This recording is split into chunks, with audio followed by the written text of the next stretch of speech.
With us now, Peter Kennedy, Jonathan Long, representatives for the union. Gentlemen, I appreciate both of you being with us. Just from a timing and optics standpoint, Peter, could you believe when you got this offer from Norfolk Southern? Well, I'd like to say that I was shocked, but given the status of the industry for the last, 5 to 7 years, with the focus on cost cutting and, eliminating any sort of reasonable safety precautions, it was not that surprising. All right, Jonathan, I want to be clear about what this is. They're not saying that they want less inspections overall. They're saying we can move to an automated inspection that would be every time a locomotive goes down the tracks, it inspects the tracks versus having a human go by and do it. Those humans are members of unions. These are union jobs. Could the same argument not be made back to the unions, that there's a lot of things the unions are doing to try and protect jobs that may not necessarily make things all that much safer?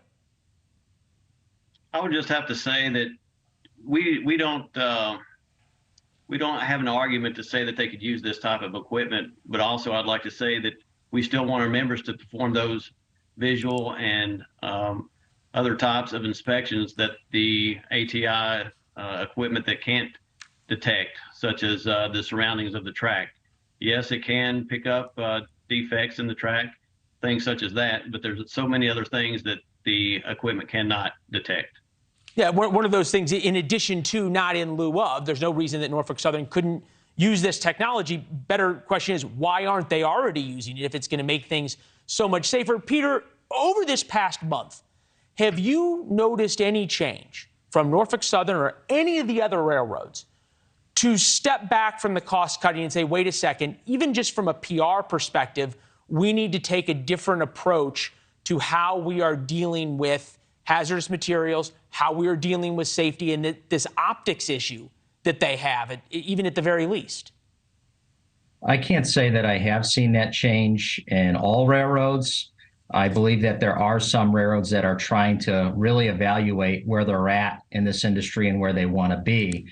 But that being said, nothing can really change in this industry until you get Wall Street, who's hijacked this industry, out of railroading. We're not railroading until we can get Wall Street out of this. They're the ones that are pushing all these cuts. They're the ones that are eliminating. Hold on, Peter.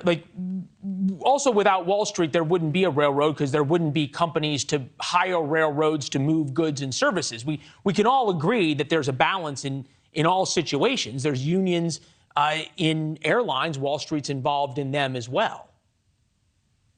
I think that's accurate to some degree. The railroads have been in history for a very long time, and they functioned just fine long before the hedge fund takeovers about 7 years ago.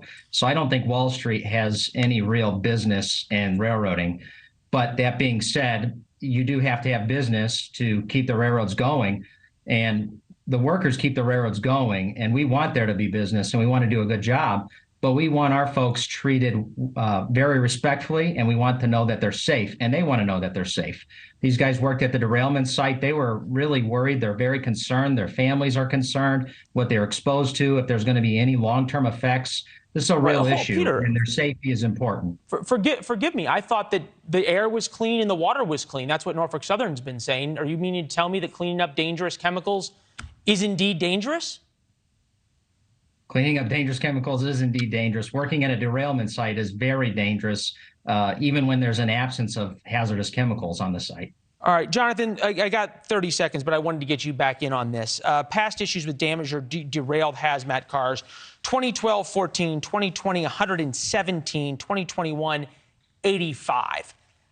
That is an enormous increase. Is the thing that changed the cost cutting and precision timing and precision scheduling of railroads that all of a sudden led to this enormous increase? My belief that it is.